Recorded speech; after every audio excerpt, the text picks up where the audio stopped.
Hey there troopers, this is Random Game Chow back with some more gameplay tips for the engineer. Alright, so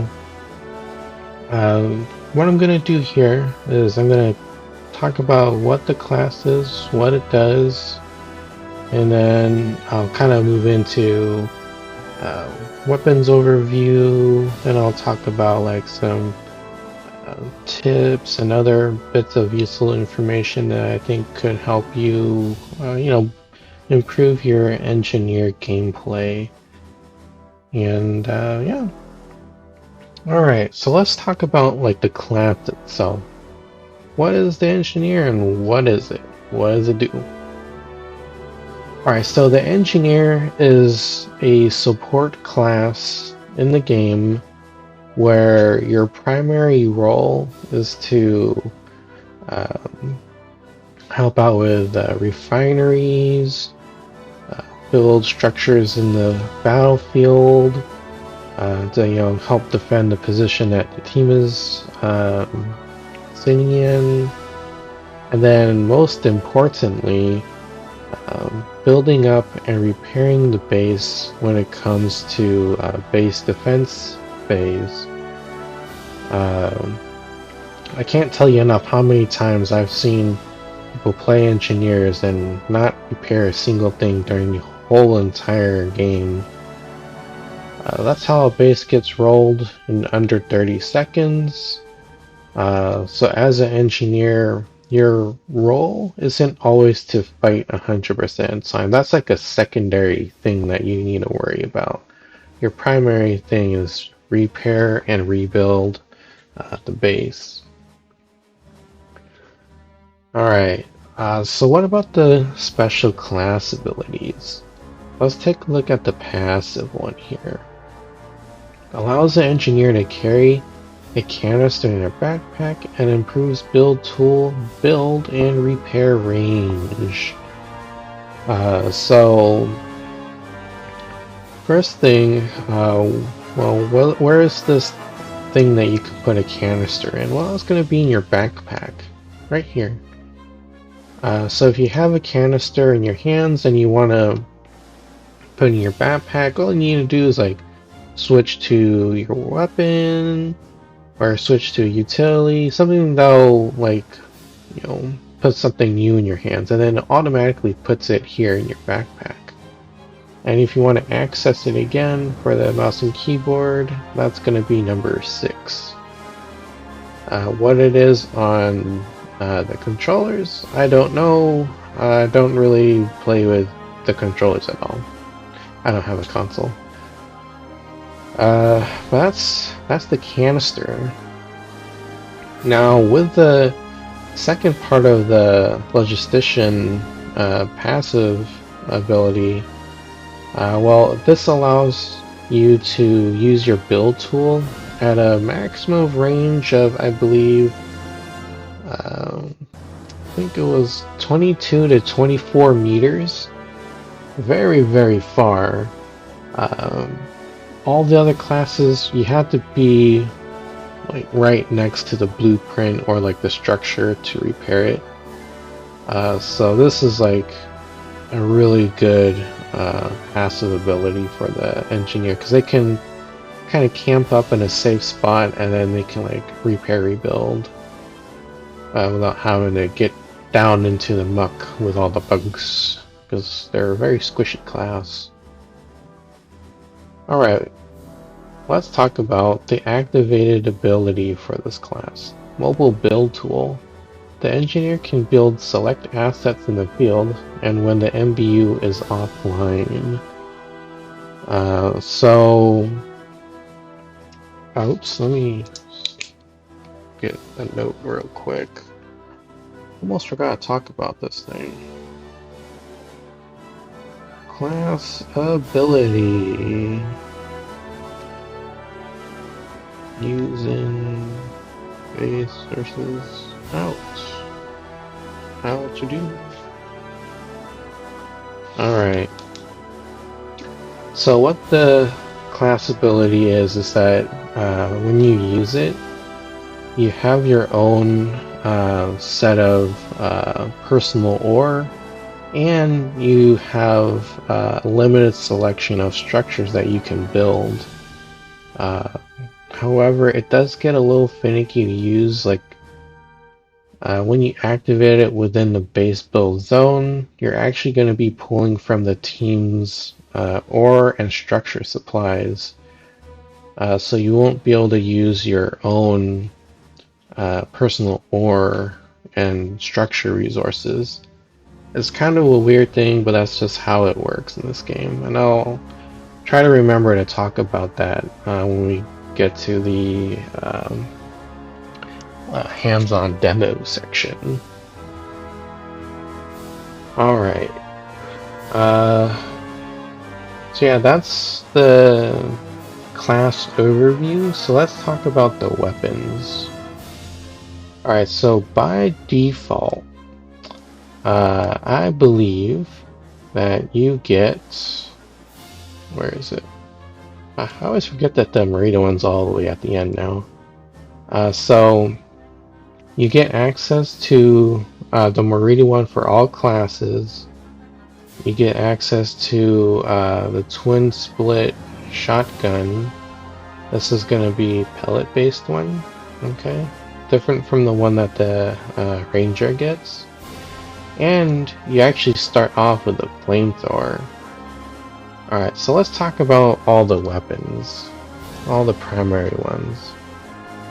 So with the flamethrower, you might have a hard time using this because without any modifications, this thing is really difficult to handle. Not for terms of like accuracy or recoil.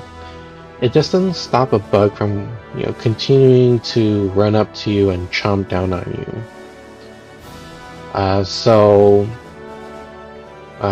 If you're having a little hard time with that, surviving, try to find somewhere that you can kind of like camp on top of, and then use it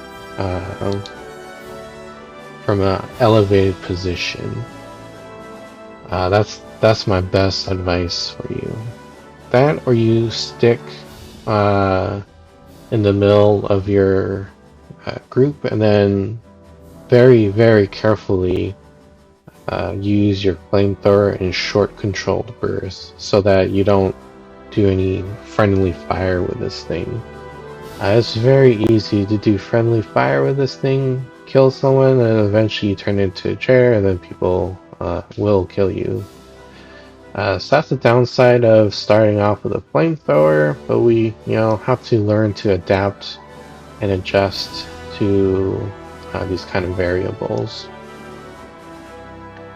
What are the modifications, though? Lightweight tanks, you get plus 50% move speed while firing. I don't know if it mentions it, but I'm pretty sure a lightweight tank would give you less fuel, but you should probably check that for yourself, just to be sure. Because the high capacity tank gives you plus 50% fuel capacity per tank, and you just lose one in your reserve. Next one is the turbojet nozzle. This one gives plus 40% slowdown on enemies within the flame jet, plus 15% fuel consumption. So every time that you actually fire the flames from the flamethrower, you're going to cause that 40% slowdown on enemies that you're actively flaming. So that's pretty good if you want to like slow down the bugs that are like coming after you. However, you'll be spending more fuel to do that. Next one is the hybrid igniter. This one you get minus 25% fuel consumption, minus 50% damage versus corpses, and I don't know what their real preference is, but like my preference is to actually use the hybrid igniter because lets me use it for longer. It helps me conserve the fuel. Now the thing where it says like minus 50% damage versus corpses, well, I don't really notice too much of a difference. Like, it still takes a pretty long time to get rid of corpses with a flamethrower, even if you don't use the hybrid igniter. So to me, it doesn't make too much of a difference. It still takes a ton of time to burn through them. So, which leads me to mention that why bother flaming the corpse when you can use your handy dandy trusty shovel? So with an engineer, their melee is different from all the other classes. They actually get a shovel, and it's really effective at removing bug corpses. At most, it just needs like one hit to destroy a bug corpse. And you get rid of bug corpses faster with a shovel than you do the flamethrower. Crazy, right? So yeah, there you go. Almost forgot to talk about that one. Let's move on to the Morita one. A little bit different stuff here that we haven't seen yet for this video. But it starts off with a reflex sight. You get a quick reload magazine. You get plus 30% reload speed, but your magazine is just a little bit smaller. Extended magazines, you get plus 50% magazine size. You just lose one in your reserve. You get an FMJ round. It makes the weak point modifier just a little bit weaker, but it increases the armor piercing rating to 4. So what is armor piercing? So every bug has an armor rating value, and if you shoot at it or try to hit it with a weapon that has something that's less than the armor rating, you'll be dealing mitigated damage, meaning you'll deal less damage to it. So if you match or exceed their armor rating through the armor piercing rating on your weapon, you'll be dealing I want to say it's like more damage. You'll be dealing damage that you would normally be doing to something that doesn't have armor. It's not being mitigated in any way. So the next one is the hollow point rounds. It's kind of like the opposite of it, right? The weak point modifier is increased. It's times 2 instead of 1.5. However, it does decrease the armor piercing rating to 2. So if you've got a really good aim or you like an extra little challenge, maybe you want to consider using hollow point rounds. So what the weak point stuff is, oh cool, it actually has a description here. Cool. So it's described as how much extra damage you do for hitting a weak point with this weapon, and each bug has its own specific weak point, which I have gone over in another gameplay tips video, learning about the arachnids and their their weak points and armor locations. I'll try to remember to include that in the video's description. Yeah, moving on to other modifications. The compensator, you get better control over the recoil. The underbarrel shotgun is the next one. You get to work with 6 rounds, or 6 shells I mean. You get 12 shells in your reserve. However, when you are just shooting with the Morita itself, you get minus 20% accuracy while moving, and minus 5% accuracy while standing. The last part is you lose 1 magazine in your reserve, but that's okay, you get a lot of ammo with this thing. Okay, moving on to the last weapon that's native to this class. The twin split shotgun. So this one's pump action pellet based shotgun. My first recommendation is to not fire off the last shell that's in the tube, because when you have to reload it from zero, the animation takes extremely long compared to just racking in a new shell from the receiver port down here. So when you reload it from zero, there's an animation where they insert a shell into the ejection port here. This takes too long, so I never say never, but I try not to fire the last shot off unless I really need it. Alright, so the modifications are the reflex sight.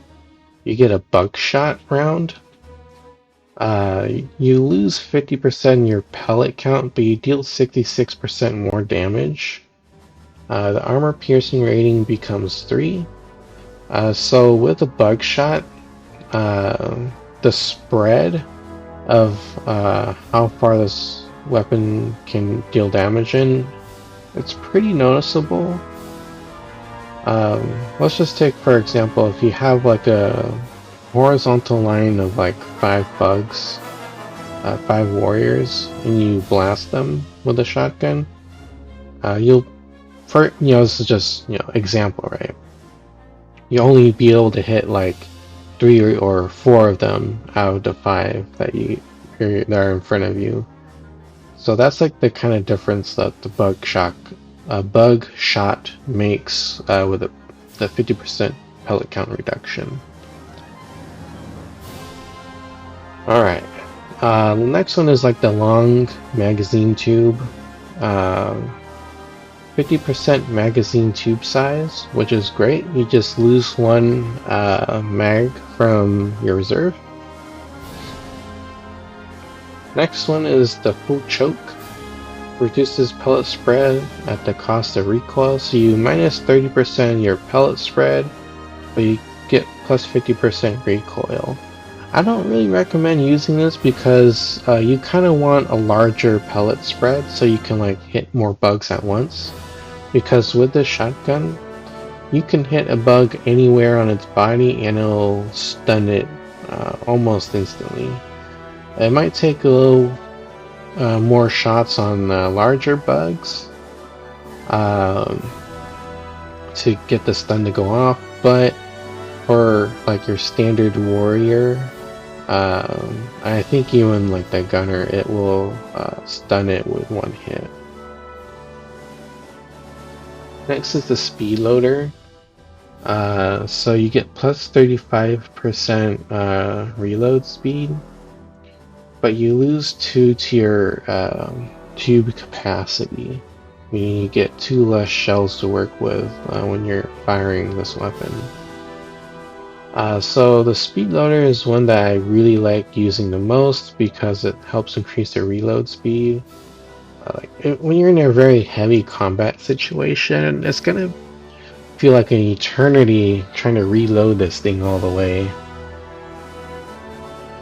So any like speed buff to reload speed would be greatly appreciated, which this thing helps with.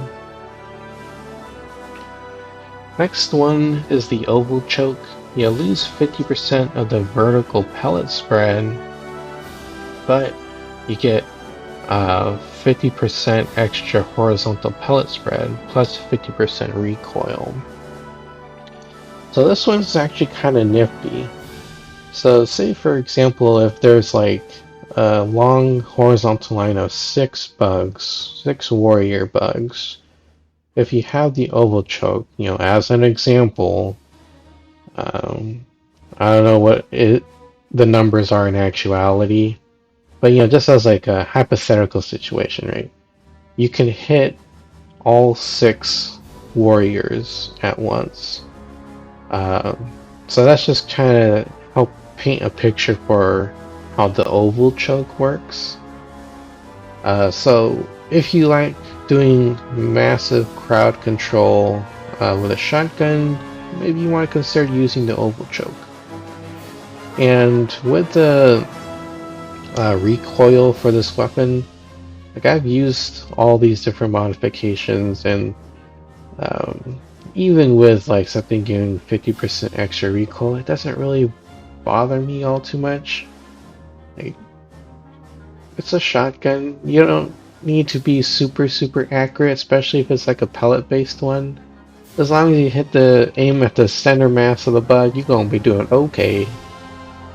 You know, both ADS and hipfire, not big problem. Alright, so that's all the primary weapons. But what about the secondary weapons? So by default they get access to the Peacemaker and the Emancipator. So let's talk about the Peacemaker. Excuse me, tired.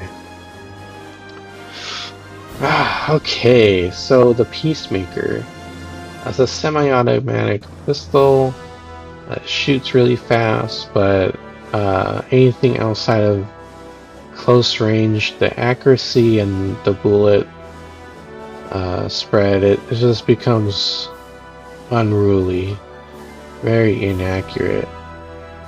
I can't exactly snipe a gunner bug with this pistol compared to, like, you know, the Emancipator. That thing can work long range. That's the best pistol in the game. But let's talk about the modifications, though. Has the reflex sight, extended magazines, and the quick reload magazines, FMJ rounds, and hollow point rounds. For the Emancipator, though, it does a lot more damage than the Peacemaker.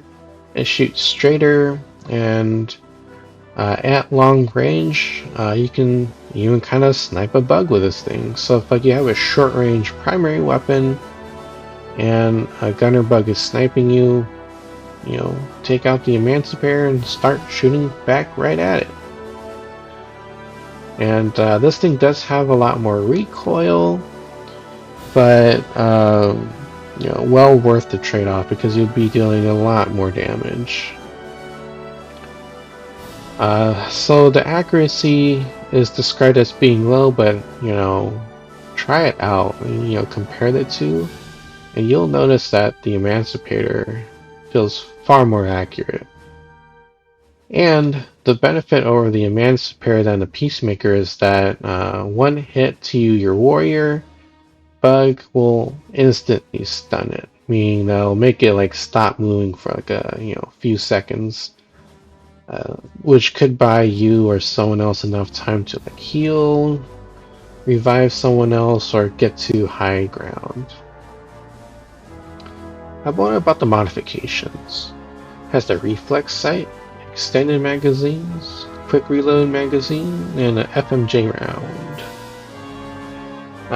So that's the secondary weapons. Okay. Let's see. Before I move on.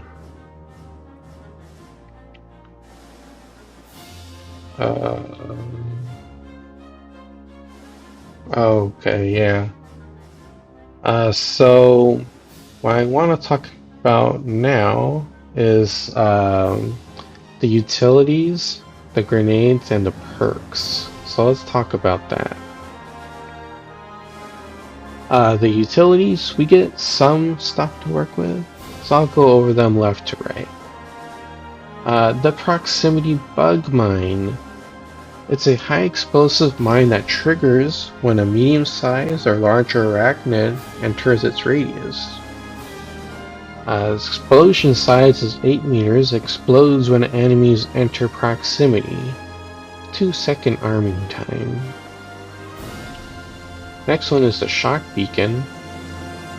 You can place them within 10 meters of each other to create a connected shock barrier, and shocked enemies are instantly stunned. Now, the cool thing about these is that if, for example, you see someone else have already deployed a shock beacon, you can actually deploy yours then 10 meters of their shock beacon, and it'll actually increase the range of that barrier that you create with the with electricity. So if you want to cover a larger area, coordinate with other engineers and build a massive wall of shock beacons. And I've seen some people get up to some crazy stuff out there. Yeah, I think you get like, I think you start off with like 4 shock beacons, but we'll definitely check it out when we get to like the hands-on demo. Up next is the ammo fabricator. This is often called soft ammo because it does not allow you to reload on your utilities. It's also important to mention that you do not get to recover any grenades from ammo fabricator, and you cannot get any more grenades from ammo crates, which are just based on a cooldown for your class. But use it to get more ammo back from your weapon systems. Next one is the overcharge module. You can use this on electric fences, light posts. That'll just make it brighter and allows them to take a little bit. Can't forget the wording, but I think it said like it could take a little bit more punishment before it turns off. What else can you use on? Twin MG emplacement turrets. Is that the manual turret? And then the automated turret. So the turrets just shoot faster and they shoot harder. However, this only lasts for 30 seconds and you get 3 of them. For the electrical fences, it actually, I think it increases the damage output, and I think it might shock a little more often. So yeah, this thing's pretty useful, but I don't like using it because of the perks that I use, which I'll go and talk about later.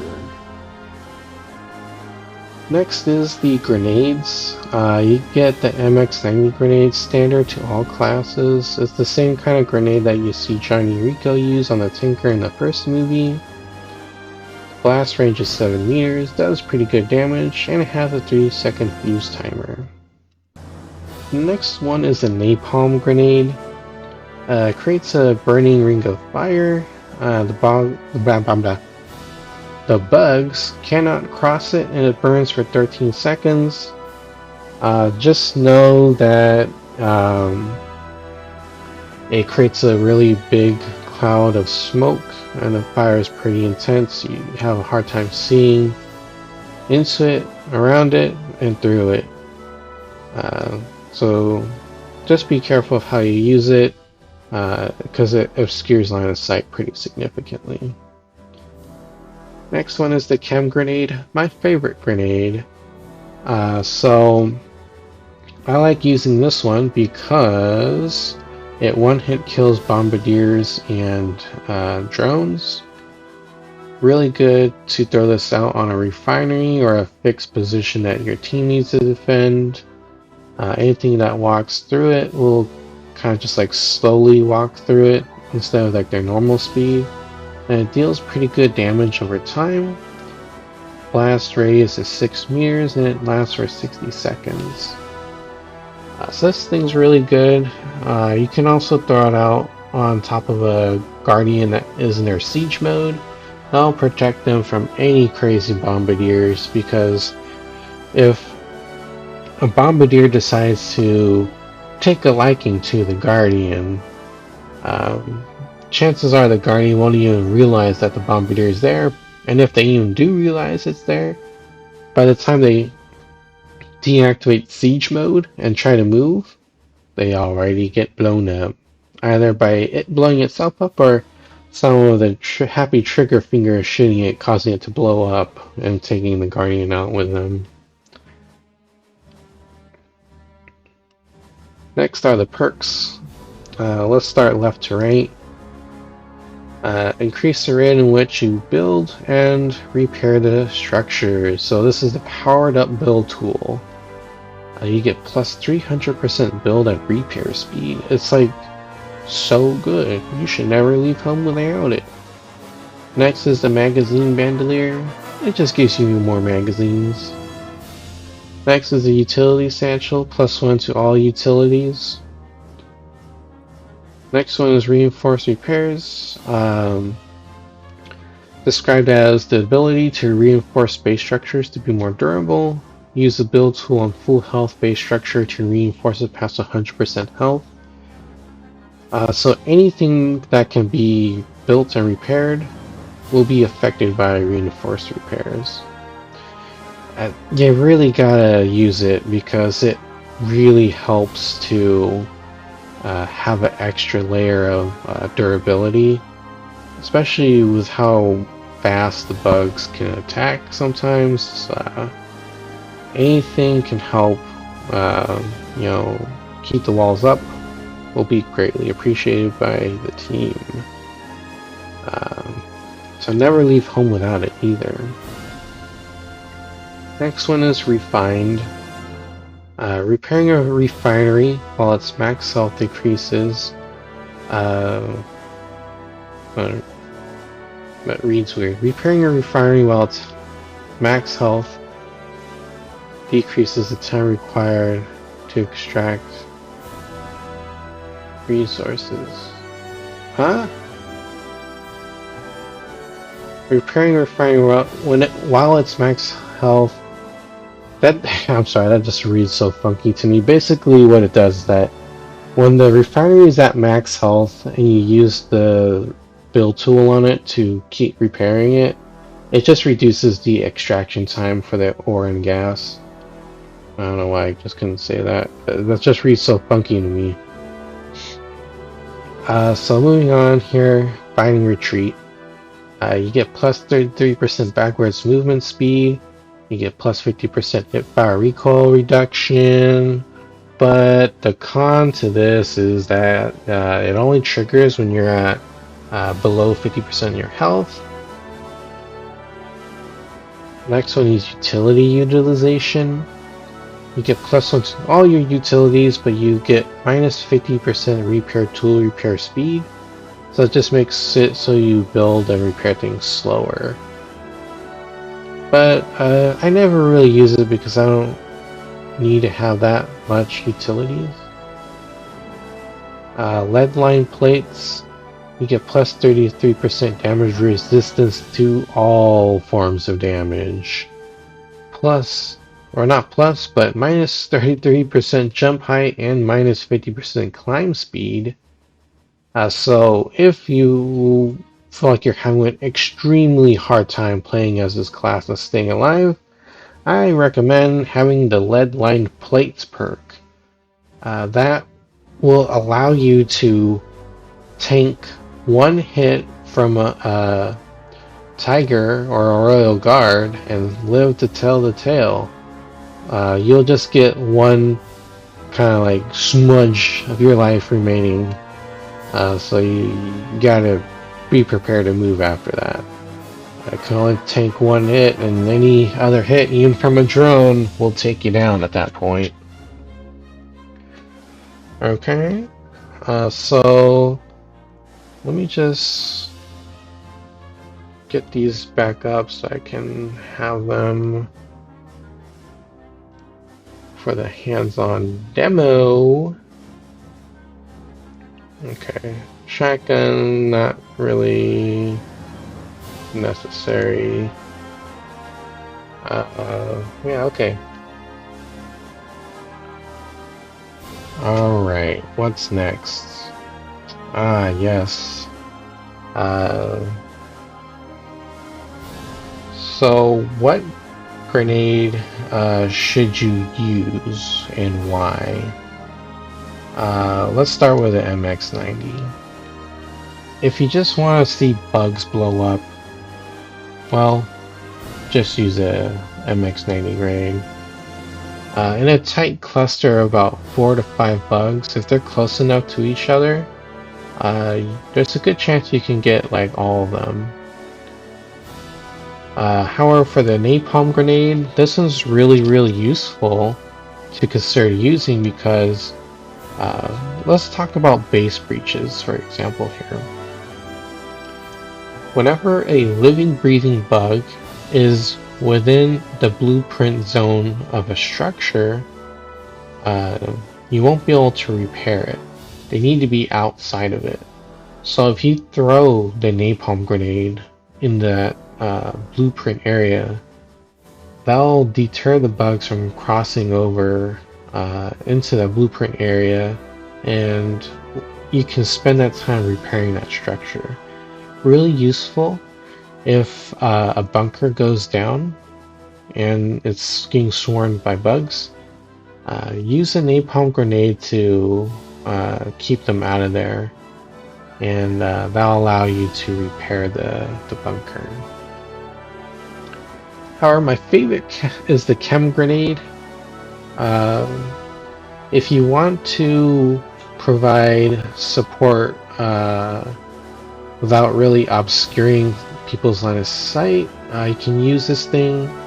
Like I mentioned earlier, it's great for one-hit killing bombardiers and drones, and it can slow bugs down pretty noticeably. So if you are trying to defend a choke point or trying to get rid of bugs in a kill zone or even a base breach, throw this out there, and then the first line of bugs will get slowed down, and because they get slowed down, the bugs behind them get slowed down because they can't exactly climb over each other if they're still alive. So pretty handy dandy. However, it's up to you to decide what grenade you want to use. You know, like I said in all my past videos, previous ones, like, just use the stuff you think is going to be the most fun for you. You know, these are just like suggestions and stuff, not something you gotta live by. Alright, what next? Yes, the best perks to use and why. Well, the best perks to use are the ones I have equipped here. Though some people would say that's not the best choices. But like I'm saying, you know, these are just my thoughts and opinions. They can always differ from one person to the next person.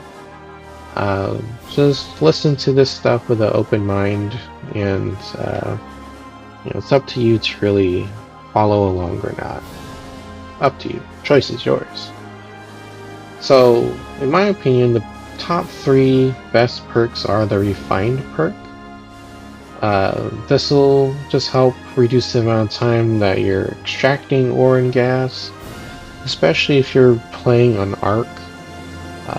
You kind of just want to get in there and get those things back to the base as fast as possible before you get ambushed, and get it done before the threat level reaches max. And then when it's maxed out, Infinite Horde makes it infinitely harder to get these resources back to the base.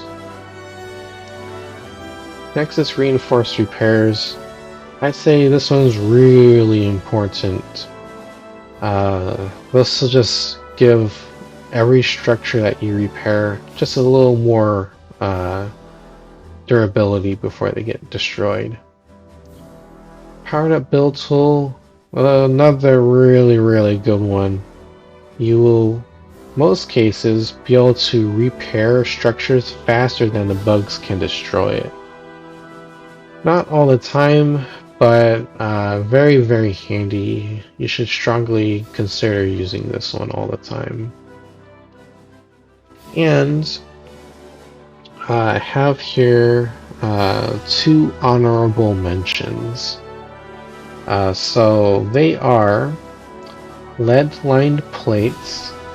This will just allow you to survive in the battlefield a little bit easier and a little bit more than you would normally, because this class doesn't really have any kind of like gimmick to allow them to get a second chance at life.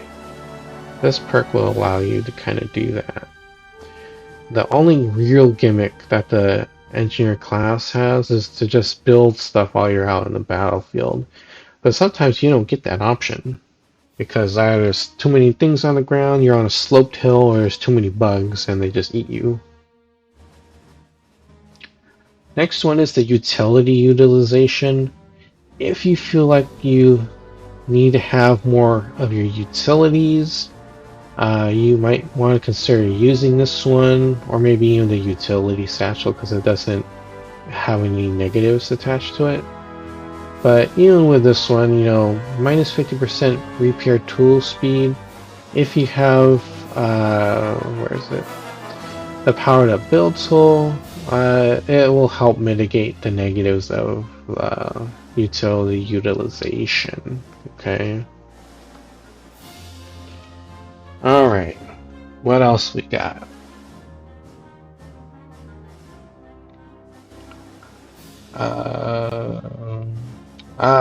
Yes. So, these ones came from Banzai Beer, my buddy from the PT group. They had some really good suggestions that they wanted to share, and I totally overlooked this stuff because I'm a dum-dum. But what they are is that first one is leave the turrets to other people to use, because as an engineer, you shouldn't really be fighting all the time. It's not really your job. You're a support class, right? Your job is to not fight, but to build and repair. And actually, you know, the best class that can make use of the turret, if it's like high enough, they'll be able to, if they're using the high ground perk, they'll be adding extra damage to whatever they shoot at. So if you are going to build the turret somewhere, build it in a place that is as high as you can make it with access to the ammo stack. Takes a little bit of coordination, but well worth the effort. And this suggestion leads into the next one that they shared with me, which I completely overlooked because I forgot. So what it says here is that, you know, the engineer's primary job is repairing the base. You ever been in a situation where you've played a game, you had a bunch of engineers and they didn't repair the base and it got rolled within the first 30 seconds and you lost the game? Well, that's because no one's repairing. With the engineer, you're the best equipped to repair stuff compared to all the other classes, right? You can repair further away, you can do it faster, and my goodness, having a good engineer can change the tide of a battle. So I can't express this enough. As an engineer, you really need to pay attention to the base. Do not fight all the time. That's not your job. And you'll know something is about to break, because if you're close enough to something that is about to break, it makes this loud metallic banging noise, similar to how the M1 Grand does that pinging sound when it ejects a cartridge. So keep an ear out for that. That's a good indication that something's about to just get demolished. Alright. So if you're going to take away something from, or if you're going to walk away from this video with only one thing that you're going to keep and learn, It's this part here. Repair the base. That's your job. Okay. Alright. Moving on.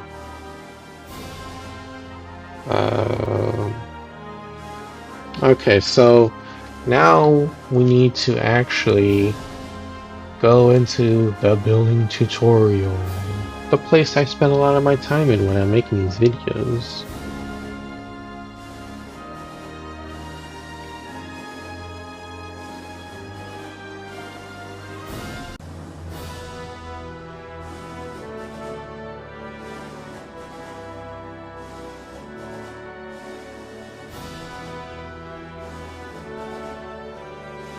Okay.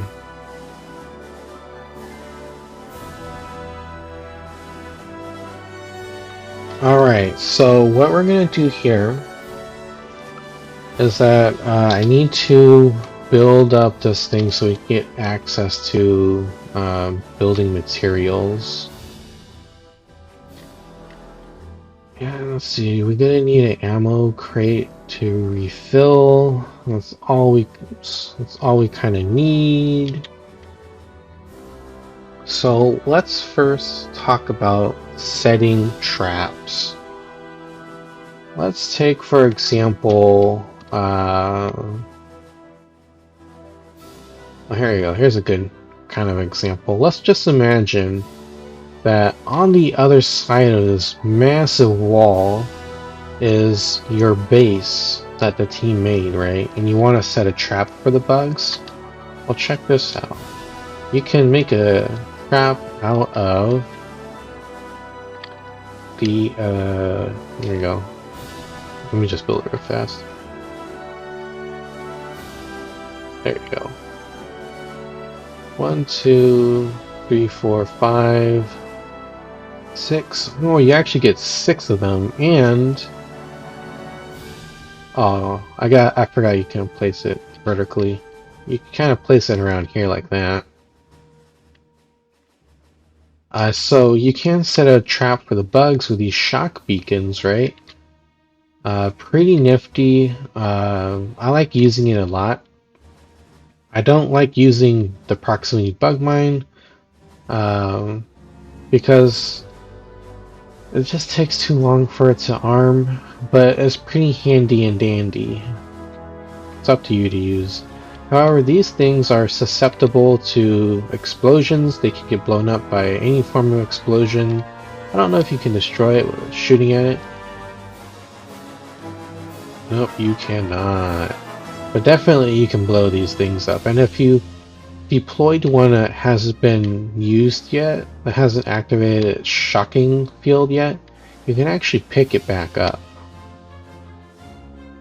Alright, so let's talk about the proximity bug mine. You can put these in choke holes, or not choke holes. I mean, that would be pretty impressive if you can put this in a choke hole. Scary, but you can try it.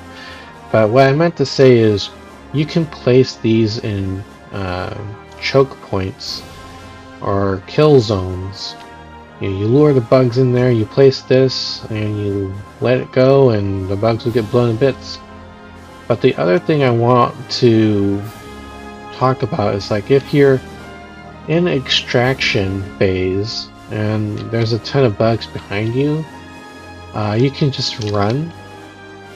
You look at the ground, place them kind of like this, and then you see that now you get a long line of proximity mines, and these will buy you time to keep running. Let me see.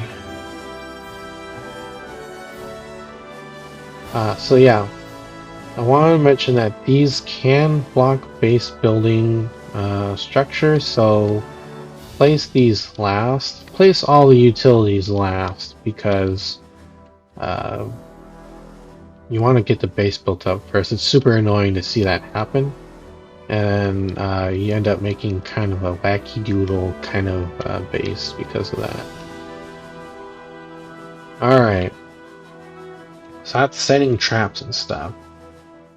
Now let's talk about uh, uh, how to survive in the battlefield by doing quick builds in the battlefield. So this is the engineer's gimmick to stay alive. It's not the best, but it's what they got. So let's find somewhere that's kind of flat like here. So if you are in a location where there's like some hills like this, or like it's not like flat land, you will have a bit of a hard time building because you can't build anything on a slope or angled surface, which sucks. But here it looks relatively flat. Um, this one, that's okay. Let's use it as a real world example, right? So let's just take, for example, if you want to defend like a refinery, what I typically do is build my fortifications first before I build the refinery and activate it. Because when you activate it, that kind of triggers the game to get the bugs in your location to fight you. So build up around it first and then do this thing. But it's okay if you do the opposite. It's cool. Like, you just have to adapt and, you know, do your best, right? So you'll notice that we go on a bit of a cooldown. So we need to kind of build it fast.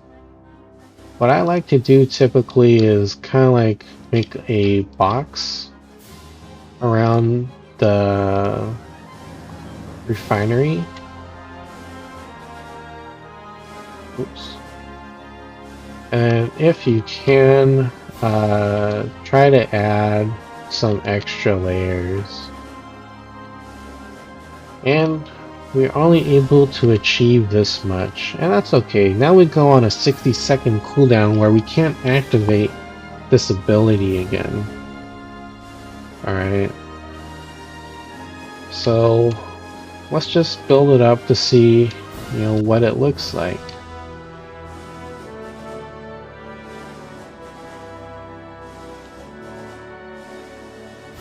Oops, I kind of built that up a little bit. Alright, so now let's activate this thing and let's start the refining. Oops. I'm gonna multitask here. So in a real game, you'll see that you get 1 support XP almost about 1 second every time. And this will help speed up the build, or not the build, but the extraction time for this thing. So pretty useful perk to have. I always have it equipped. So let's take a look at this structure though. As a quick build fortification, this is actually really good. It provides you a lot of cover, especially from gunners, but it's very susceptible to plasma grenadiers and bombardiers because they can one-shot a lot of the walls all at once. So just keep that in mind. You are boxed in a little bit.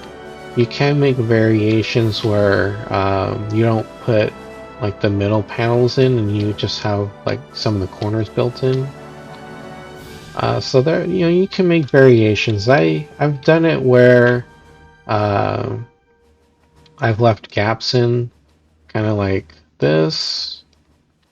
I usually leave 1 full row on the backside of the refinery so we can have at least 1 solid line of defense. Sometimes I do something like this. Oh, look at all that cloudy smoke. Sometimes I do this where we have something that's a little more open. This will just allow us to move in and out easier, and it opens our line of sight a little bit more, so we can shoot out a little bit easier. right? If we have just like a solid wall like this, the only thing we can shoot out is like the little portholes here. To further reinforce this, especially the gaps, you can use the shock beacons. Should go. And right here. Well, that's kind of on the inside. Let's make it on the outside too. So you can see that, this is actually pretty serviceable, right?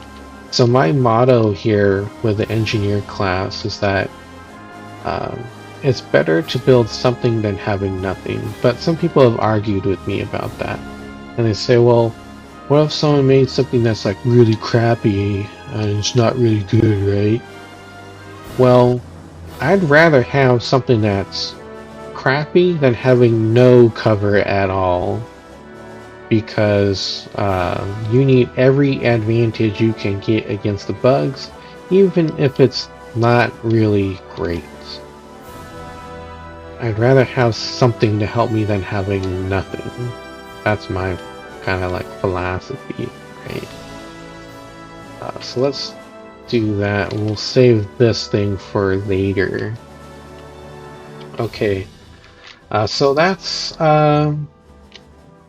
example number 1 of a quick build. So let's get rid of these.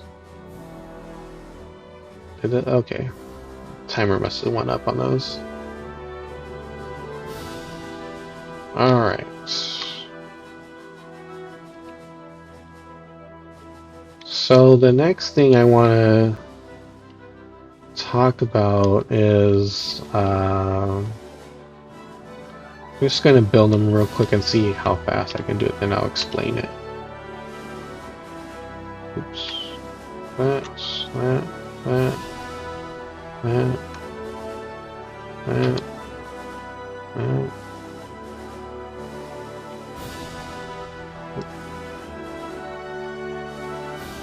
then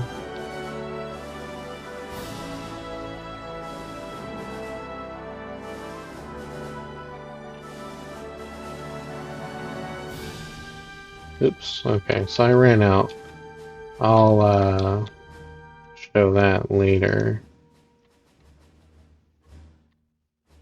Yeah, let me get rid of those real quick and build these up.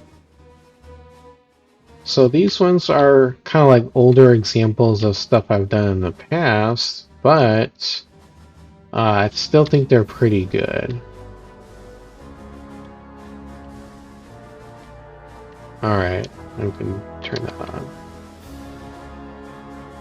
I guess I should have built it the other way to demonstrate how much light we can produce here. But in a very low light setting, or like when it's like super dark, this thing is so useful because no one else can build these things.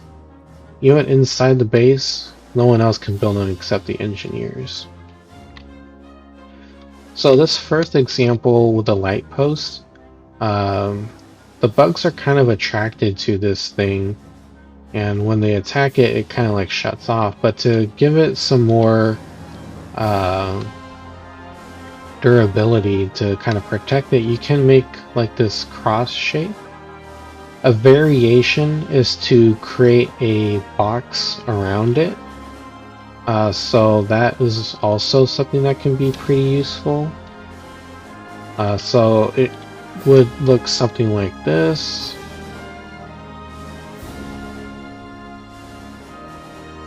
A little excessive, but it adds a lot of durability. And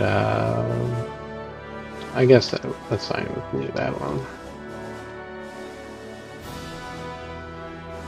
So now, the bugs aren't going to be able to really attack this thing as readily as they did before. Quite a bit of fortifications here. It actually looks kind of cool. So that's one build you can do to kind of have something to hide behind. So you can actually fight inside here. You can fight on top of this thing, but I primarily like to use this as like kind of like a bait. But it doesn't stop you from like using this as cover to kind of like attract the bugs in a different direction, so you can like stay on, like, for example, something like the refinery. Next thing that you can do is build multiple rows of short walls like this. So if you really want to lock down a choke point or prevent the bugs from going into an area, you can create a bunch of rows like this. Use it to your advantage in places where there's like a lot of terrain, like, you know, like a funnel or something like that, or a valley inside of Agni Prime, or the man-made bridge on Agni Prime. This is a really great way to kind of lock the bugs down.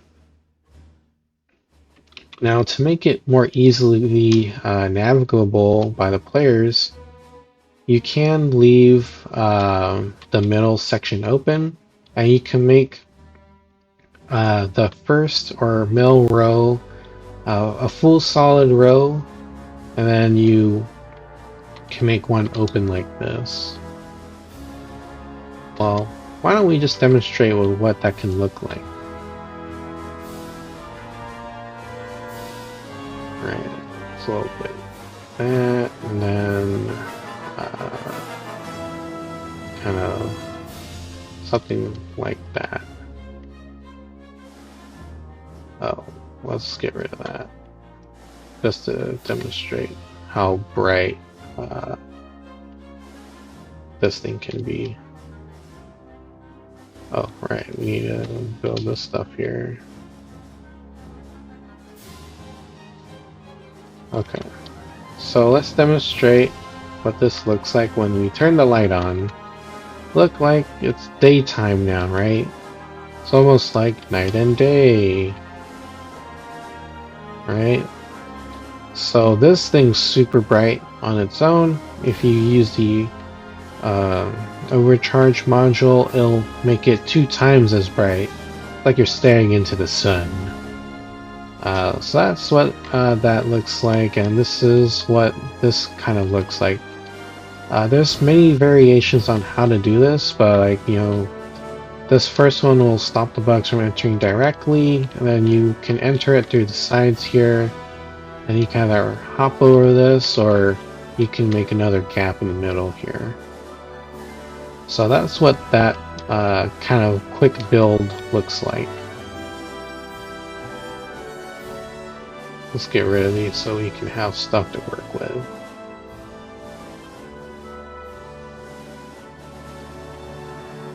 The next one, what I really like, or is one that I really like. Come on, get out of here. Oh, well, we'll leave the light. We like the light. The next one that we can do, I wonder if we can build on here. I never tried it. Oh, you can. That's so cool. Okay.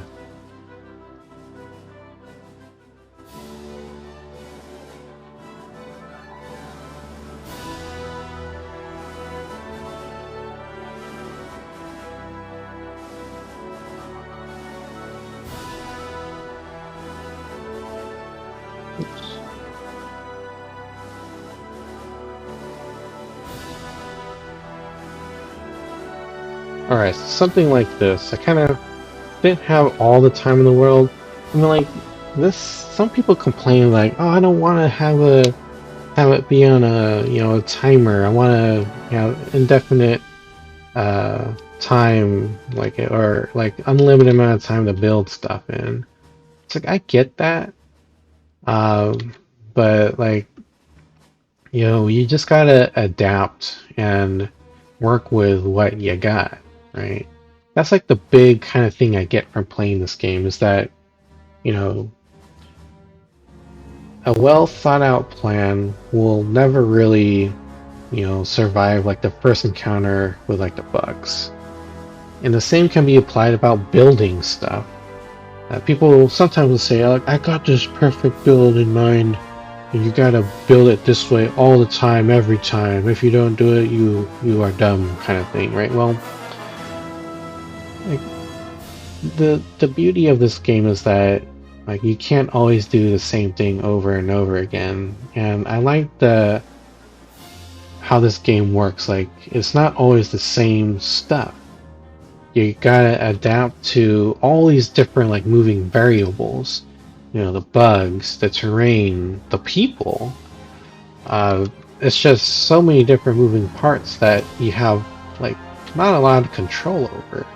And I like that challenge where you can like adapt to, you know, where you gotta adapt to these kind of things. And that's like the thing for the mobile build tool for you know, this class's action ability.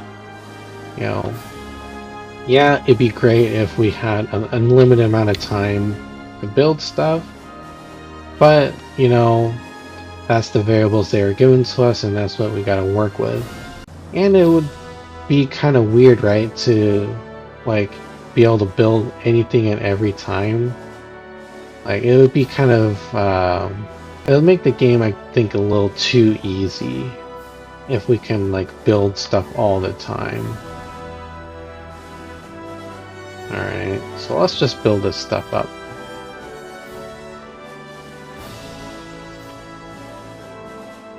Alright, so this is what I like to call the M formation, or if you're looking at it the other way, the letter W. This is really great though, because for one thing, it provides you a lot of cover from gunners, right? Just like any short wall can. But because they're all angled, you can you have the opportunity to attack at multiple different angles, right? Someone stationed here can cover that person's side over there, like that. Same thing with here, right? It's really good. Opens up a lot of different angles. That's what I really like. And if there was more time, I'd put another set of walls here so we wouldn't have, like, you know, such a large gap in the perimeter. But, you know, that can easily be remedied with shock beacons. Oh, here, let me demonstrate. If it's not activated yet, you can just pick it up. So that's another really cool build. I really like seeing this when people build it because it's really nifty. And the shape looks really cool. Alright, so what else? Oh yeah, so the stuff that the engineer can build, let's just bring up the menu again. So they have access to 4 ammo crates, 30 short walls, 4 spotlights, 4 ammo stockpiles, and 1 mobile MG emplacement. That's the manual turret. But you only get 1,000 ore. You don't get any more of this stuff. You don't regenerate it over time. So you need to... Oh, well, there it goes. You don't get any more over time. It can't be regenerated, so you got to dismantle all the stuff that you built if you want to use it again in a different location. So, you know, good rule of thumb is once you're done in this area that you're fighting in, just go back and not repair, dismantle everything. If you need help and you are scared of like being left behind, try communicating with your team, saying you need some help dismantling this stuff, and hopefully someone helps you. You can get rid of this too. Get out of here. Alright, so the next thing I want to demonstrate is, okay, it's off cooldown, is how or what it looks like when you're trying to use the class activated mobile build tool inside and outside of the base, right? So say for example, if I want to build some stuff outside, you need to be outside, completely outside of the base build zone, which you can see here, it's usually going to be in a green grid, right? And you need to be pointing outside of it. You can't be outside of the build zone and then point inwards, because I'm pretty sure that will still count as the team's overall ore and structure resources. So let's see what that looks like. Ammo crate. And then when we look inside, you see now it's using the team's resources. Same thing if you're here, it's still counting as a team resource. And then when you, okay, that's different now. When you look outside of the build zone, you actually count it as being your own. That used to be not a thing in the previous builds of the game, so that's a nice change. So there you go. That's what I mean by how finicky this thing can be sometimes. And sometimes if you have a large piece of terrain that's inside the base, that counts as not being part of the build zone. Some examples can be like shipping containers, like a large rock outcrop, like if you're on Boreas. Any piece of terrain that you see will probably be considered as not a build zone. However, sometimes there's not enough room for you to build on top of it. And sometimes they can be very small, and it does get a little bit finicky in those kind of situations. So if you're seeing that it's not working, my tip is to point directly at the ground and try to undangle your way into the pixels, because that could help you play something. What else? Anything that I'm missing for the demo section?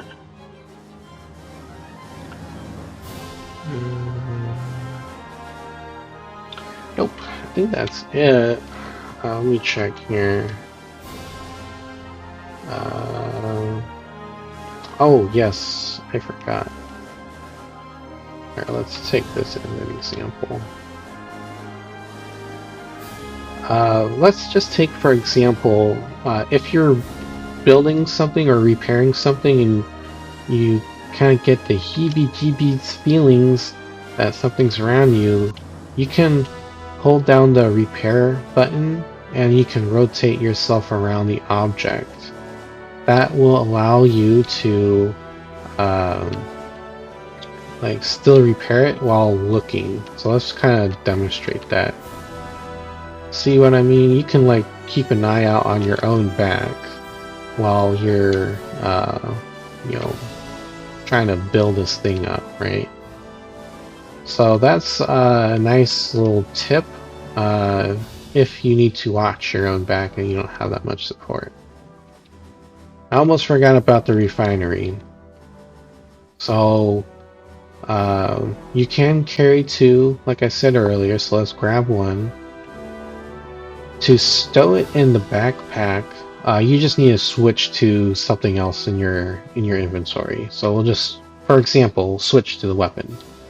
Now you'll see that in my HUD on the bottom right corner, you'll see an icon above the number 6. That's the that's the canister. To get it back in my hands again, I just press number 6. There you go. And then I'll grab this one. So now you'll see I have one in my hands and one in my backpack. And the engineer class is the only one that can run really fast with both of these cans. So it's pretty nifty. Typically other classes get really slowed down when they're trying to transport these things. Also, you can throw the canister. If you really need to throw this thing, you can hold down the left mouse button and throw it. Let's see what it looks like. Wow, you can actually kind of throw it pretty far. However, sometimes the bugs do kind of attack these things and then it blows up. So that's not good when that happens. Also, with the canisters, you're not completely useless. You can melee with this thing. It instantly stuns a bug that you hit. I'm not sure if it's like instantly stuns like bigger things like a tiger or a royal guard. But definitely, when you hit a warrior, it stuns the heck out of it. One hit kills a drone. Um, I don't think it stuns the gunner very well. It just makes them angry. Not a good idea. So just keep hitting it until it dies. Let me just add an extra thing here. Me and Freddy always get into some crazy stuff. And every time I see an ore canister now, I think of that one time where we double teamed a couple of warriors just melee attacking with these things. It's one of my recent shorts. It's pretty funny. Let's see. Checking my notes. I think that's all I have for the hands-on demonstration. We can end it by going out with a bang. Boom! Okay.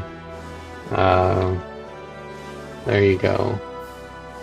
So let's head back to the loadout menu.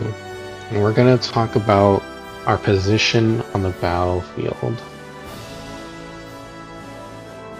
Alright, so with the engineer, you're very vulnerable to being killed. Like, this is one of the squishiest classes out of all of them. They don't really have any kind of way to keep them alive besides building stuff, like I mentioned earlier. So, which makes it kind of hard to play as. People complain about it all the time. And it's totally valid because, like, this class it's hard to survive in. So, an ideal position on the battlefield will be one where you're on the very fringe border of like where the combat is, and a good place to be. Another good place to be in is like in the middle of the group. You never want to be the one in the front of the group leading an assault, because, well, let's face it, you're not really, like, you can fight, right? Like, every class can fight, but you're not as adept at it compared to the other classes. However, if you are pretty skilled at the game, like, you can, fight in the front. I've done it. It's very risky though, because if there's like a large bug presence, you're going to be in a little bit of trouble. Alright, so those are quick tips on position in the battlefield. So yeah, hopefully that helps you out. Oh, forgot. Another really good place is to be in the back. But that also carries a risk too of getting ambushed. Like, suddenly the back can become the front, and then you're in trouble a little bit. But just work on your environmental awareness, and that will allow you to survive a little easier. But what do I mean by environmental awareness? It's like that situation where your parents try to teach you to look both ways before crossing a road. It's like that. Or like if you are like in a shady neighborhood or somewhere that's like not very safe, look around. Don't have your phone out. Don't wave money in the air. You just gotta be aware of what's around you. Make sure that you're safe. Okay. And same thing, like if you go walking out at night, don't wear dark clothing. Wear something that's bright so people can kind of see you. And, just be aware of traffic because sometimes people won't see you if you're walking about. Okay. Alright. Moving on to the last section here. Loadout recommendations if you have everything kind of like unlocked already. If I were to give it a recommendation for weapons that's native to the class, I'd say you can't go wrong with the Merida one, but the shotgun is actually really, really good. Most times when you're trying to repair something or extract something from a refinery or even running a can back to the base, most likely the bug is going to be in your face at close quarters, so you want to pack a shotgun. Shotguns are always masters of close range combat. So I recommend using that. Attachments are up to you, but for me, I like the speed loader, I like the long magazine tube, I like the reflex sight. I don't use the buckshot all too much because you lose the pellet count, meaning you hit less bugs. This thing will help you out a lot if you can hit more bugs with it, because it'll stun everything that it hits. But you can also argue that more damage is always good. So yeah, that's up to you. However, outside of the class, I really like using, where is it? The Chi-Han grenade launcher, because if I need to clear a wall or a bunker rapidly, the Chi-Han grenade launcher is really good at that. It's really good at removing a lot of bugs all at once. And look how cool this thing is. I like using the adhesive rounds because it gives me plus 400% explosion damage. That's really good. You can 2-hit kill a grenadier, and I think you take 4 shots at an inferno. I always pack double pack drums because you get more shots before you need a reload. You can rack up a lot of kills with this thing. Let's see, what else? The other one I really like using is the Merida Hawkeye. It's just so good at any range. It's really good at stunning bugs. It one hit stuns a warrior. They're plentiful, and they're like the main bulk of the arachnid force.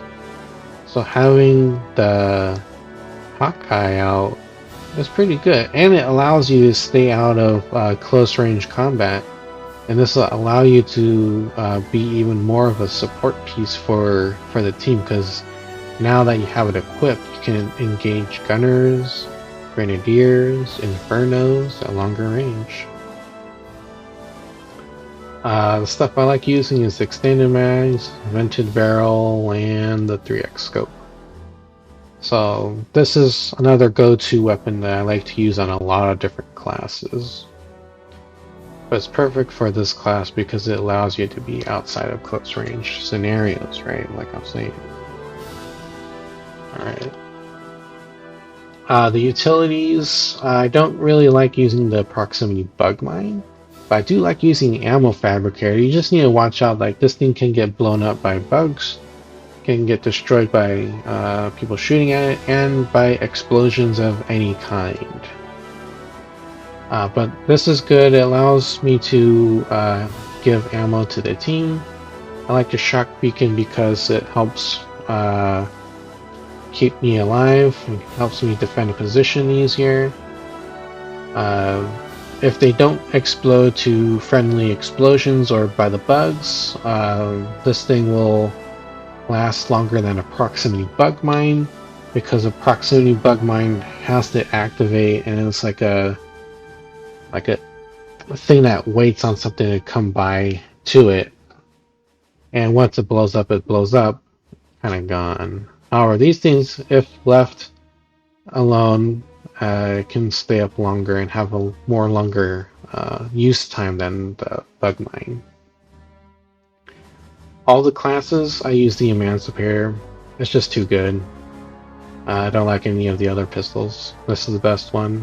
Stuns anything that it hits, and well, it doesn't stun everything in one hit, but majority of the stuff you would be using on is like warriors and tigers. One hit stuns the warriors really well. And yeah.